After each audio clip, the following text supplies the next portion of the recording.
अगर आप कोई भी सब्जेक्ट पढ़ रहे हो, फिजिक्स, केमिस्ट्री या बायो, तो उसमें मैंने ना रोज 1 घंटे मिनिमम हर सब्जेक्ट को दिया है। तो बायो में टर्म्स बहुत ही अलग अलग होते हैं हर चैप्टर में, और हमारे लिए न्यू होते हैं, तो वो सारे भी टर्म्स को भी हमें याद रखने होते हैं। रटने नहीं है, बायो में इतना ज़्यादा लेंदी होता है सारे आंसर्स, क्योंकि वो डीप, सारा डीप होता है। तो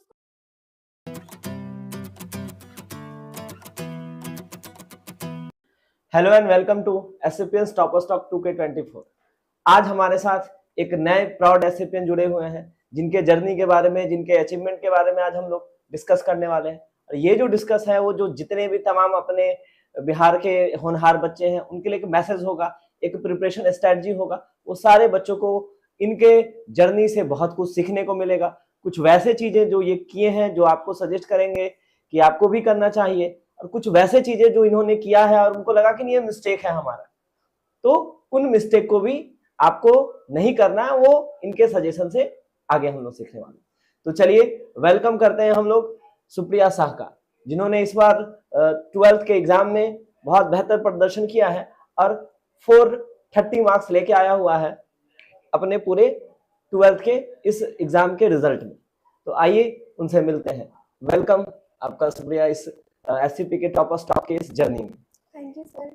एक बार ब्रीफ में आप जो तमाम एससीपियंस और बाकी जो बिहार के बच्चे जुड़े हुए हैं जो आपके बारे में जानना चाहते हैं, अपना एक ब्रीफ इंट्रोडक्शन इनसे देंगे। ओके सर, मेरा नाम सुप्रिया शाह है। मेरे पापा का नाम गोवर्धन शाह है। मैंने अपना 10th हाई स्कूल सहवासपुर से किया है। जब मैंने अपना 10th दिया था तो वो मैंने सेल्फ स्टडी से दिया था, तो जो मेरे मार्क्स आए थे उससे मैं सेटिस्फाइड नहीं थी। फिर मैंने सोचा कि मैं अपना 12th में बेस्ट दूंगी, और बेस्ट देने के लिए मुझे एक बेस्ट इंस्टीट्यूट की ज़रूरत थी, बेस्ट प्लेटफॉर्म की ज़रूरत थी, जो मुझे एससीपी ने दिया। चलिए सुप्रिया, अब एक नया क्वेश्चन आपके पास है ये कि आपने एससीपी कब ज्वाइन किया, मतलब कौन से ईयर में ज्वाइन किया? मैंने एससीपी 14 अगस्त 2022 में ज्वाइन किया। अच्छा, डेट भी आपको याद है, 14 अगस्त यस सर। 2022 में ज्वाइन किया। मतलब आप ये कह सकते हैं कि आपने 11th और 12th दोनों क्लासेस यहाँ पे कंटिन्यूअस यस करी है, कंटिन्यूअस सारा क्लासेस करा हुआ है। चलिए, अब अगली चीज ये आती है कि आपका जो प्रिपरेशन स्ट्रेटजी है, वो प्रिपरेशन स्ट्रेटजी कैसा रहा है ओवरऑल हर एक सब्जेक्ट में प्रिपरेशन का? ओवरऑल अगर बात करूँ तो मेरा एक चीज़ था, कंसिस्टेंसी होनी चाहिए पढ़ाई में। अगर आप कोई भी सब्जेक्ट पढ़ रहे हो, फिजिक्स, केमिस्ट्री या बायो, तो उसमें मैंने ना रोज 1 घंटे मिनिमम हर सब्जेक्ट को दिया है। तो ये मेरा ओवरऑल प्रिपरेशन था। जैसे अगर सब्जेक्ट वाइज बात करें कि फॉर एग्जांपल अगर फिजिक्स की बात करें, तो फिजिक्स का आपने कैसे प्रिपरेशन करा था? फिजिक्स में नोट्स पे तो मैंने पूरा कमांड करा था। क्लासेस रेगुलर करे थे, क्योंकि क्लासेस बहुत इंपॉर्टेंट है, और नोट्स भी। लेकिन उसके साथ मैंने ना शॉर्ट नोट्स बनाए थे सारे चैप्टर्स के, चैप्टर्स खत्म होने के बाद। वो शॉर्ट नोट्स अभी आप लेके आए हैं? यस सर, लेके आई हूँ। चलिए कोई बात नहीं, हम इस वीडियो के डिस्क्रिप्शन बॉक्स में उसका लिंक डाल देंगे जहां से आप डाउनलोड कर सकते हैं। दूसरा, आप टेलीग्राम चैनल जो है उससे भी डाउनलोड कर सकते हैं, और बहुत सारी चीजें जो होगा वो यहाँ पे इस वीडियो के आपको बगल में भी हम कोशिश करेंगे यहाँ पे दिखाया जाए। तो ये हुई बात है फिजिक्स की। अब आते हैं कि आपने केमिस्ट्री की कैसे प्रिपरेशन करी है? केमिस्ट्री सर मेरा पहले से बहुत ज़्यादा वीक था, तो मुझे ना एकदम भी कॉन्फिडेंस नहीं आ रहा था कि केमिस्ट्री में मैं मतलब ऐसा सोच रही थी कि पास हो जाऊँ। लेकिन उसके बाद यूट्यूब सीरीज स्टार्ट हुई एससीपी में, और टेस्ट सीरीज स्टार्ट हुए। यूट्यूब सीरीज में ना लाइव क्लासेस करवाए जाते थे। लाइव क्लासेस में पीवाईक्यूज भी होते थे। जब मैंने वो क्वेश्चन सॉल्व करने की कोशिश की, फिर मुझे पता चला कि नहीं, मैं कर सकती हूँ। यानी जो 90 पार का जो सीरीज एक स्टार्ट हुआ था एससीपी का, वो सीरीज आपको बहुत हेल्प करा यूट्यूब? यस सर, और टेस्ट सीरीज भी बहुत ज़्यादा हेल्प करी मुझे। अच्छा, आते हैं टेस्ट पे भी आएंगे। तो आपने उस तरीका से क्या, और क्या केमिस्ट्री में भी कोई शॉर्ट नोट्स बनाया, या फिर क्या आपका सब जैसे फिजिकल है, इनऑर्गेनिक है, ऑर्गेनिक है, क्या आपका कोई अलग स्ट्रेटजी था या फिर जनरल स्ट्रेटजी था, क्या था आपका? ऑर्गेनिक केमिस्ट्री के लिए मैंने ना फॉर्मूला शीट बनाया था, मतलब उसमें जो नेमिंग रिएक्शंस होते हैं जो कि बहुत इंपॉर्टेंट होते हैं, तो मैंने सारे नेमिंग रिएक्शंस एक पेज में अलग से करके बनाया था, ताकि मतलब जितने भी नेमिंग रिएक्शन हो वो मेरे माइंड में चलते रहे कभी भी। तो क्या वो आपका जो जो नोट्स था वो शेयर करना चाहेंगे अपने जूनियर्स के साथ? व्हाई नॉट, जरूर करूंगी। चलिए, उसको भी जो टेलीग्राम चैनल है उस टेलीग्राम चैनल पे प्रोवाइड करा देंगे इनका जो नोट्स है। अगला ये रहा कि आपने मतलब जो नेमिंग रिएक्शंस है वो उस तरह से कम मतलब लिखा, फिर उसको हाँ, उससे मैंने स्टडी टेबल पे लगा भी दिया है, ताकि मैं जब भी पढूं, रोज पढूं, तो फिजिक्स का भी फॉर्मूला शीट मैंने लगा के रखा था और केमिस्ट्री का भी, ताकि हमेशा वो मेरे माइंड में चलता रहे। एक क्वेश्चन और आता है जो बच्चों के दिमाग में जनरली आता होता है कि ऑर्गेनिक में ना बहुत सारा नेमिंग रिएक्शंस है, बहुत सारा नेमिंग रिएक्शंस है। उन नेमिंग रिएक्शंस में दिक्कत क्या होता है, जब बच्चे पढ़ते हैं ना, जैसे 40 नेमिंग रिएक्शन है, तो शुरू का 5 पढ़ा तब तो ठीक याद है, फिर अगला 5 पढ़ा तो पिछला 5 भूल जा रहे थे। तो फिर आप भी क्या उसको फेस करें या फिर आपके साथ वो प्रॉब्लम नहीं हुआ? नहीं, ये प्रॉब्लम तो मेरे साथ भी हुआ था, लेकिन मैंने क्या किया ना, हर चैप्टर में डिफरेंट नेमिंग रिएक्शंस होते हैं ना, तो हर चैप्टर का रिएक्शन मैंने अलग अलग कर लिया था, ताकि जब मैं ये चैप्टर अगर पढ़ूँ फर्स्ट चैप्टर, तो मुझे पता चले कि फर्स्ट चैप्टर में, क्योंकि जो चैप्टर होता है ना उसमें नेमिंग रिएक्शन थोड़े सिमिलर होते हैं और दूसरे चैप्टर के थोड़े अलग होते हैं, तो वो मुझे आइडिया रहता था कि कौन कैसा होगा। और उसके साथ मैंने रिएक्शन भी, सिर्फ थ्योरी नहीं, रिएक्शन को भी ध्यान में रखना है। तो मतलब आप कैसे सजेस्ट करेंगे, क्योंकि बहुत सारे बच्चों के दिमाग में ये होता है लास्ट तक जाते जाते कि नेमिंग रिएक्शंस को कैसे कवर अप किया जाए, मतलब एक साथ पूरा याद करा जाए या चैप्टर वाइज करा जाए, या फिर एक स्ट्रेटजी बना के कि 5-5-5-5 करके वैसा, या फिर क्या स्ट्रेटजी होना चाहिए नेमिंग रिएक्शन सर, के जब लिए? भी मैं 12th में एंटर करी थी, तभी तो मुझे भी इतनी स्ट्रैटेजीज पता नहीं थी, तो मैं, इसीलिए तो ये वीडियो बना रहे हैं कि आप जो हाँ, अभी बच्चे उनको ये स्ट्रेटजी आपका पता रहे। अब मुझे पता नहीं थी, इसलिए तो मैंने जब लास्ट टाइम जब एग्जाम आने वाला था, तभी 2-3 महीने पहले मैंने बनाया था फॉर्मूला, इसलिए मैंने लास्ट में सारे चैप्टर्स के बनाए थे। लेकिन मैं सजेस्ट ये करूंगी कि हर चैप्टर के बाद बनाया जाए, और भी ज्यादा हेल्पफुल होगा। मतलब शुरू से ही बनाते शुरू चले, से ही बनाते जाए। शुरू से ही बनाते चले। अब आते हैं जो सबसे बेस्ट पार्ट है आपके लिए और हमारे लिए भी बहुत प्राउड मोमेंट है कि आपने जो अभी तक का जो रिकॉर्ड रहा है, और यूं ये हम पूरे दावा के साथ कह सकते हैं कि ना ही सिर्फ एससीपी का, हमको लगता है बिहार का भी one of the best result में से एक रहा है बायो का आपका, जिसमें आपने थ्योरी पेपर में 69 मार्क्स पाया हुआ है। और उसमें भी सबसे अच्छी बात यह है हमारे जानने के लिए कि आपका सब्जेक्टिव जो 35 का होता है वो पूरा का पूरा आया हुआ है, आपका 1 मार्क्स जो है वो ऑब्जेक्टिव में कटा है। तो हम भी बहुत बेसब्री से जानना चाहते थे कि आपने कैसे और किस तरीके से बायो जैसे थ्योरेटिकल चैप्टर को किस तरीके से हैंडल करा, और इस बार का जो बायो का क्वेश्चन था वो बाय डिफॉल्ट अच्छा क्वेश्चन था। एक ट्रेंडिंग क्वेश्चन जो आता होता था वो ट्रेंडिंग क्वेश्चन नहीं था, अच्छा क्वेश्चन था। उस ट्रेंडिंग क्वेश्चन से हटकर जो क्वेश्चन है उसमें भी आप बहुत बेहतर 69 मार्क्स लेके आए हैं 70 में, और ओवरऑल आपका उसमें बायो में 96 मार्क है, जिसमें 27 मार्क्स आपका प्रैक्टिकल में आया हुआ है। तो आप इस बायो के स्ट्रेटजी के बारे में क्या अपने जूनियर को सजेशन देना चाहेंगे, क्या बताना चाहेंगे, क्योंकि आपका सजेशन बहुत ही मूल्यवान होगा उन लोगों के लिए।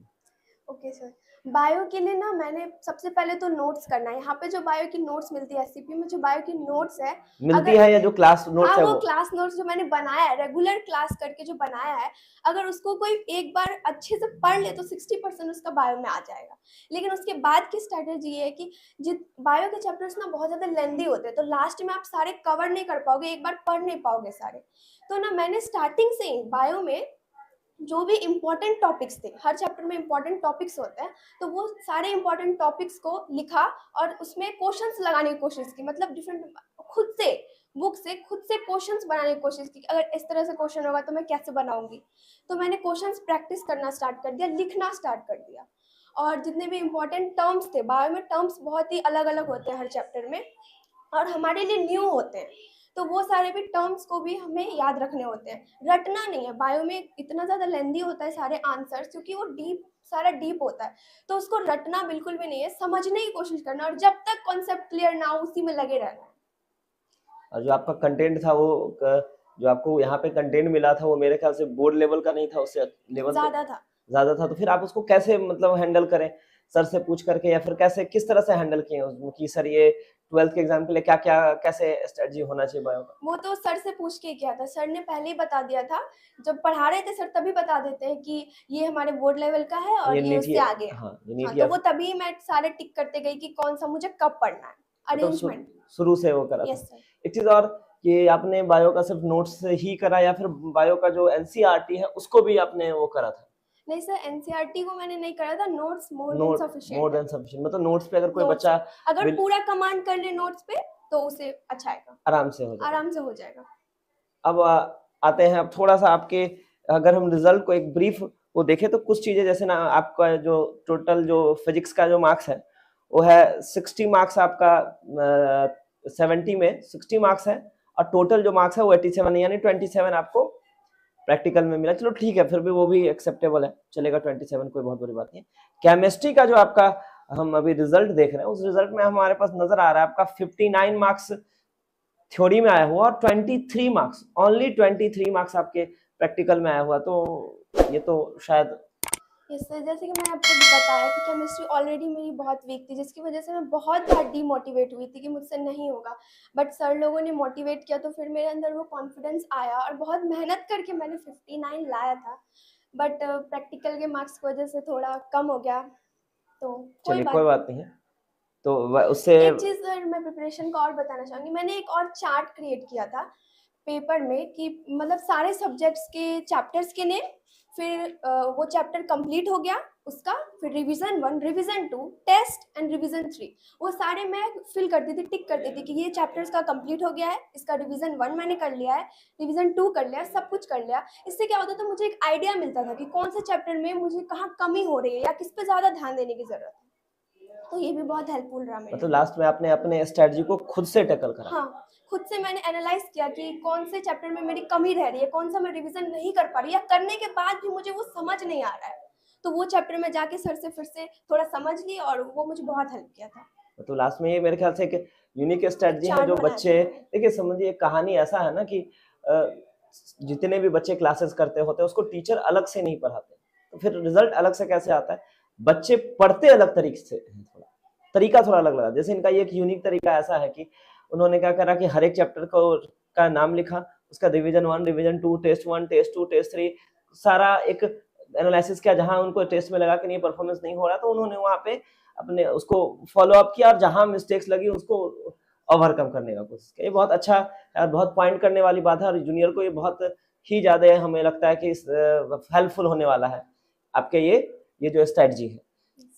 तो चलिए आता है हमारे पास बायो का कहानी। दूसरी बात कि बायो जो जनरली लोगों के माइंड में होता है कि बायो थ्योरेटिकल सब्जेक्ट है, उसमें बहुत ज्यादा नंबर नहीं उठा पाते हैं लोग या बहुत ज्यादा नंबर नहीं आता है। दूसरी बात कि बायो में ना फिगर, मतलब जैसे आप किसी कंटेंट को लिखे तो फिर उसके बाद फिगर ऐड होना होता है, तो फिर आपने उसको कैसे हैंडल करा, या फिर फिगर वाला क्वेश्चन ही नहीं करा, या क्या स्ट्रेटजी था? नहीं सर, फिगर वाला क्वेश्चन स्किप नहीं कर सकते, क्योंकि वो करने से क्या होता है, कॉपी में ना मतलब प्रेजेंटेशन बहुत अच्छी आती है। तो कॉपी प्रेजेंटेशन पे मैंने थोड़ा ध्यान दिया था लास्ट 15 डेज में। अच्छा तो last yes sir, last 15 days में, उसके लिए ज़्यादा टाइम नहीं चाहिए, लेकिन चाहिए तो अच्छे से चाहिए। मैंने जो भी लिखा था एग्जाम में, उससे सबसे पहले तो मैंने सारे सब्जेक्ट में, तीनों सब्जेक्ट में जो हाईलाइट किया था, मतलब अंडरलाइन किया था, जो भी पॉइंट बहुत ज़्यादा इंपॉर्टेंट थे और जो भी वर्ड मुझे हाईलाइट करने थे उसे मैंने अंडरलाइन किया था। और फिगर्स फिजिक्स में और बायो में, इन दोनों सब्जेक्ट में मैंने हर क्वेश्चन, मतलब जिसमें भी हो पाया उसमें मैंने फिगर ज़रूर ऐड किया था, क्योंकि फिगर ऐड करने से ना कॉपी बहुत ही ज़्यादा प्रेजेंटेबल लगती है, कि बहुत अच्छी लगती है देखने में। चलिए मतलब लिखा भी, उसको सजाया भी, यस सर, जिससे सारा कि काम किया। ओवरऑल एक एक एक बैलेंस्ड स्ट्रेटजी था। यस। अब आते हैं हमारे पास कि आपने जो शॉर्ट नोट्स बनाया वो सारे सब्जेक्ट का बनाया, या फिर आप शॉर्ट नोट्स के बारे में अपने जूनियर को क्या सजेशन देना चाहेंगे? शॉर्ट नोट्स के बारे में तो मैं ये कहूँगी कि मैंने बनाया, लेकिन मैं सारे चैप्टर्स का नहीं बना पाई, क्योंकि मुझे पहले ही आइडिया नहीं था। मतलब सर लोगों ने बोला था कि शॉर्ट नोट्स बनाइए, बट सब तो मतलब सबको अपना नहीं हो पाता है, तो मैं नहीं कर पाई। लेकिन आप कर सकते हैं, अगर आप टाइम दे तो आप कर सकते हैं। और ये मैंने मतलब बाद में रिग्रेट किया कि मैंने क्यों नहीं किया। हर चैप्टर्स के बाद शॉर्ट नोट्स ज़रूर बनाएं, वो बहुत हेल्पफुल होगी। और जो भी इंपॉर्टेंट फार्मूलाज है फिजिक्स के, वो भी ज़रूर, फार्मूला शीट भी बहुत इंपॉर्टेंट है। फिजिक्स का एक चीज और हम पूछना चाहेंगे आपसे, यस सर। जो डेरिवेशंस होता है यस सर। उस डेरिवेशंस को आपने कैसे प्रिपेयर किया, याद कर लिया सीधा, या फिर उसके प्रोसेस को याद रखा, या क्या आपका स्ट्रेटजी नहीं था? सर, याद करना तो एक बहुत ही रॉन्ग तरीका है मतलब डेरिवेशंस को। याद नहीं करना, क्योंकि कभी वो आप एक बार याद कर लेंगे, 2 दिन बाद आप फिर भूल जाएंगे, क्योंकि डेरिवेशन इतने शॉर्ट नहीं होते हैं। उसका कॉन्सेप्ट आपको समझना होगा कि उसको कैसे डिराइव किया गया है, क्योंकि वो तो डिराइव ही ना किया गया है ऑफ किसने, कोर्स, तो हमें भी वही देखना है। वो कॉन्सेप्ट क्लियर करना है कि कैसे किया गया है, स्टेप बाय स्टेप। मतलब आप अपने जूनियर को क्या बताना चाहेंगे कि अगर मान लीजिए प्रूफ वगैरह है उसको कैसे टैकल करे बच्चा? प्रूफ तो हर चैप्टर्स में कर ले, लेकिन लास्ट में ना जितने भी प्रूफ्स हैं, इंपॉर्टेंट प्रूफ्स हैं, उसको ना आप देख ले एक बार एक साथ, सारे प्रूफ्स को एक साथ देख ले। और ना जब भी हॉलीडेज हो, जैसे कि संडे होता है, तो आप कोई भी प्रूफ उठा ले। मतलब ये नहीं कि ये चैप्टर पढ़े तो ये, कोई भी प्रूफ उठा ले और देखे कि मुझसे होता है कि नहीं। ये मुझे अच्छा, दिव्यांशु सर ने बताया था। रैंडम करना है। रैंडम, हर जब भी मतलब फ्री टाइम मिल रहा है तो कोई भी प्रूफ उठाया और देखा कि हो रहा है कि नहीं हो रहा है। अगर हो रहा है तो बहुत अच्छा है, दूसरा करना है। अगर नहीं हो रहा है तो मतलब आप फंस रहे हैं, और कहाँ फंस रहे हैं वो एनालाइज करना बहुत जरूरी है। ये सिर्फ फिजिक्स के साथ या हर एक सब्जेक्ट के साथ है कि मान लिया फिजिक्स अगर रिएक्शंस है तो रिएक्शंस में भी कोई भी उठा ले, हाँ, ऐसा कुछ ये कोई भी सब्जेक्ट के लिए आप कर सकते हैं, लेकिन मतलब टाइम, हाँ मैंने सिर्फ फिजिक्स के लिए किया, बट कोई भी सब्जेक्ट के लिए कर सकते हैं और भी बेहतर रिजल्ट्स के लिए। मतलब टाइम आप मतलब पहले से ये नहीं कि प्रिपेयर करके रखा, अगर पहले से पढ़ा हुआ आपने तो बस एक बार आप नहीं, उसको रैंडम उठाइए और फिर एक बार चेक करिए कि याद है कि नहीं, रिकॉल कर रहा है कि नहीं माइंड। बहुत अच्छा स्ट्रेटजी है जिससे आप चेक भी कर पाते होते हैं कि अपने माइंड का टेस्ट। हाँ, आप मतलब पहले प्रिपेयर हो जाते हैं कि हाँ दिमाग उसको रिटेन करके रखा हुआ है कि नहीं करा। अगला चीज आता है कि आपने जो अपना जो पढ़ने का स्ट्रेटजी है उसको डायरी मेंटेन करा था या फिर रैंडम जब मन किया जो पढ़ लिए, कि या फिर कुछ मेंटेनेंस करके डायरी मेंटेन करके करा हुआ नहीं था? सर, मैंने डायरी तो मेंटेन नहीं किया था, बट मैं टारगेट जरूर सेट करती थी कि मुझे टारगेट, आज पूरे दिन में क्या करना है। तो वही हुआ, बात वही हुआ। हाँ वही, मतलब मैं ये नहीं करती थी कि मुझे इतने देर से इतने देर में ये रूटीन करना है, बस मैं मतलब ये करती थी। टाइम बाउंड नहीं होता था? टाइम बाउंड नहीं किया मैंने, लेकिन ये किया कि मुझे ये चैप्टर्स करना है और इस चैप्टर्स में ये टॉपिक्स करने हैं। ये मैंने करा था कि मुझे आज पूरे दिन में फिजिक्स के टॉपिक्स करने हैं, केमिस्ट्री के कुछ रिएक्शंस, हर 5 रिएक्शन मैं रोज पढ़ती थी, हर 5 रिएक्शन, क्योंकि बहुत सारे रिएक्शंस होते हैं, एक बार में आप कभी कवर नहीं कर पाओगे। तो 5-5 रिएक्शंस करके अगर आप रोज 2-2 रिएक्शन भी रोज पढ़ोगे शुरू से, तो बहुत हेल्पफुल होगा। मतलब ये कहना है कि एक बार रिएक्शंस को या ऑर्गेनिक को एक साथ नहीं रखना है, नहीं, एकदम टाइम टू टाइम उसको कवर करते चले जाना है, अपने आप वो लास्ट में कंपाइल होगा तो पूरा का पूरा सिलेबस आपके पास पहुंच जाएगा। अगली बात आती है कि क्या आपने लाइब्रेरी का भी यूज करा था? नहीं सर, मैं नहीं कर पाई थी। क्यों नहीं कर पाए थे? क्योंकि मतलब घर में मुझे कुछ प्रॉब्लम थी, मैं नहीं ज़्यादा देर बाहर रह पा रही थी, लाइब्रेरी नहीं कर पा रही थी। बट मैंने मतलब कोई भी मुझे प्रॉब्लम होती थी, अगर कोई भी डाउट आता था तो सर हर टाइम अवेलेबल होते थे, मैं कभी भी आती थी पूछ सकती थी, तो ऐसा हो जाता था। इसलिए मुझे लाइब्रेरी नहीं भी किया मैंने, तो उसका मुझे कुछ भी अफेक्ट नहीं पड़ा। चलिए, घर पे मान ले बच्चे, बहुत सारे बच्चे घर पे कर लेते हैं, बहुत सारे लोगों के घर पे वैसा माहौल होता है कि घर पे कर लेते हैं, लेकिन मौका मिले तो अगर आपको लगता है कि आप लाइब्रेरी का यूज कर सकते हैं तो उसका भी यूज कर सकते हैं। और रेसिपिएंट्स के लिए तो फ्री ऑफ, कोई भी चार्जेस नहीं होता, और फुल टू फुल सुबह 6 से लेकर के लड़कियों के लिए अब 8 बजे तक शाम को, और लड़कों के लिए रात को 11 बजे तक जो है वो खुला हुआ होता है लाइब्रेरी। अब आता है कि पेपर का प्रेजेंटेशन, जो आपने एग्जाम लिखा तो उसमें कैसे प्रेजेंट करा था, कैसे लिखा था, क्या तरीका था? सिंपल लिखते चले गए, ब्लू पेन से लिखते चले गए, ऐसा कुछ करना था या फिर कुछ अलग स्ट्रेटजी था आपका पेपर लिखने का? पेन का तो मैंने ब्लू और ब्लैक दोनों का यूज करा था। जो हेडलाइन होता है उसे मैंने ब्लैक से करा था और उसे अंडरलाइन कर दिया था। और जो आंसर, अंडरलाइन क्या चीज से करा था? पेंसिल से। अंडरलाइन हमेशा पेंसिल से। और जो आंसर्स लिखने थे वो मैंने ब्लू पेन से करा था, उसके नीचे फिगर पेंसिल से, फिगर भी हमेशा पेंसिल से। फिगर के अंदर जो वहां पे जो नोटेज कोई भी टर्म लिखना होता है, तो वो कैसे लिखे थे? वो भी मैंने पेंसिल से ही किया था, पूरा फिगर मैंने पेंसिल से ही करा था। अच्छा, पूरा फिगर जो था सारा का सारा। और जो भी आंसर, पहले मैंने क्वेश्चन सिलेक्शन में एक इम्पॉर्टेंट चीज होता है कॉपी प्रेजेंटेशन के लिए, क्योंकि मुझे जो भी क्वेश्चन अच्छे से आ रहा था वो मैंने फर्स्ट 2 पेजेस में मतलब अच्छे से किया था, जो क्वेश्चन मुझे अच्छे से आ रहा था, और बाकी मैंने बाद में करे थे। लॉन्ग में भी मैंने सेम ऐसा ही करा, जो मुझे बहुत अच्छे से आ रहा था वो मैंने फर्स्ट में करा था। मतलब अगर आपको कॉपी लिखने का स्ट्रेटजी पूछा जाए तो अपने पास, अगर सब्जेक्टिव की बात करें हम, 2 मार्क्स और 5 मार्क्स के क्वेश्चंस होते हैं, तो पहले आपने 2 मार्क्स को लिखा था या 5 मार्क्स को लिखा था, या फिर जो हमको आ रहा था वो लिखा था, ऐसा लिखा? नहीं, मैंने पहले 2 मार्क्स को कवर किया था, फिर पहले 2 मार्क्स का लिखा था। अच्छा, बट मुझे उसमें से जो आता था वो पहले किया था। तो 2 मार्क्स का पहले, उस 2 मार्क्स में जो अच्छे से आता था उसको। तो जैसे मान ले आपने क्वेश्चंस लिखना देखा एक बार क्वेश्चन, तो क्वेश्चन में आपने वो टिक करा था कि ये क्वेश्चन बनाना है, या फिर देखते गए बनाते गए, देखते गए बनाते? नहीं, पहले मैंने क्वेश्चन सिलेक्ट करा था पूरा। यस सर, ऑप्शंस होते हैं तो पहले सिलेक्ट करना होता है कौन सा, क्योंकि अगर आप सीधे बनाते जाओगे ना तो बाद में आपको लगेगा कि ये क्वेश्चन मुझे अच्छे से आ रहा था बट ये मैंने नहीं बनाया। तो पहले क्वेश्चन सिलेक्ट करना है कि कौन सा बनाना है, और बाद में उसमें से जो अच्छा आ रहा है वो पहले बनाना है। चलिए, ये तो अपने पास ओवरऑल सब्जेक्ट वाइज स्ट्रेटजी। अब अपने पास आता है एक पॉइंट की, बहुत सारे बच्चे, क्योंकि एक जर्नी है, ये एक दिन का या एक हफ्ते का तो है नहीं, लगभग 1.5 से 2 साल का जर्नी है। इस 1.5 से 2 साल की जर्नी में ना आप कभी डिमोटिवेट हो रहे हैं, कभी मोटिवेट हो रहे हैं, तो उसको कैसे आपने हैंडल करा? किसी टाइम आपको लगता होगा टेस्ट देने के बाद या पढ़ते पढ़ते कि नहीं बहुत अच्छा हो रहा है, अगले टाइम फिर फील होता है कि नहीं मेरा बहुत बेकार हो रहा है, फिर आपने उस चीज को कैसे मैनेज करा? सर, जब भी टेस्ट सीरीज स्टार्ट हुआ था तो फर्स्ट टाइम जब मैं टेस्ट दे रही थी तो सबसे पहले केमिस्ट्री का टेस्ट देने के बाद मैं बहुत ज़्यादा डीमोटिवेट हो जाती थी, मुझे लगता था कि मुझसे नहीं होगा। बट फिर हमारे जो तीनों टीचर्स हैं वो हमेशा अवेलेबल होते हैं, हमेशा उन्होंने मुझे मोटिवेट किया कि नहीं आप कर सकते हो, कर सकते हो। और मैंने टेस्ट रेगुलर देना, मैं टेस्ट देना नहीं छोड़ा। बहुत डीमोटिवेट हुई, सर ने मोटिवेट किया, मैंने वापस टेस्ट दिया, और फिर टेस्ट देते देते फिर हो गया सब। चलिए अब इसी रोल ऑफ टेस्ट, आपके टेस्ट सीरीज का और उसके एनालिसिस का आपको क्या लगता है, कैसा रोल रहा है? क्योंकि लास्ट के टाइम में ना बहुत हेक्टिक हो जाता है टेस्ट के करके, क्योंकि आपको पढ़ करके फिर टेस्ट देना है, फिर अगले दिन फिर अगले सब्जेक्ट का या अगले सब्जेक्ट का देना होगा, तो आपके लिए वो कितना कितना बेनिफिशियल रहा और कैसे उसको आप हैंडल किया और कैसे एनालिसिस किया और आपको क्या इसका कुछ फायदा हुआ या फिर क्या कैसा रहा आपका एक्सपीरियंस? टेस्ट सीरीज तो मुझे बहुत बेनिफिट दिया है। जब भी मैं टेस्ट देती थी ना, हर टेस्ट के बाद मैं उसका एनालाइज करती थी। जैसे कि अगर मैंने बायो का टेस्ट दिया तो उसमें मेरी मेरी क्या गलती हुई, ऑब्जेक्टिव्स पे मैंने ज़्यादा ध्यान देना है, सब्जेक्टिव पे देना है, लिखने पे देना है, या फिर ज़्यादा मुझे रिविजन करना है, वो सारी एनालाइज किया। उसके बाद जब कॉपी चेक होती थी तो सर पर्सनली कॉपी चेक करके जो भी मिस्टेक्स होते थे वो मुझे लिख के वहाँ पे कॉपी में मेरे देते थे कि यहाँ पे आपको ये नहीं ये लिखना था, या फिर आप अगर ये लिखेंगे तो ज़्यादा इम्प्रूवमेंट होगा। तो वो सारे टेस्ट एनालिसिस करके मैंने अपने आप को थोड़ा और ज़्यादा बेहतर बनाने की कोशिश की। मतलब टेस्ट कहा जाए कि ओवरऑल आपके प्रिपरेशन में बहुत ज़्यादा हेल्पफुल रहा। बहुत ज़्यादा। तो क्या आपने जूनियर को suggestion junior, yes sir, junior को मैं एक और सजेशन देना चाहूँगी, टेस्ट सीरीज होने से पहले सिलेबस ज़रूर कवर कर लें।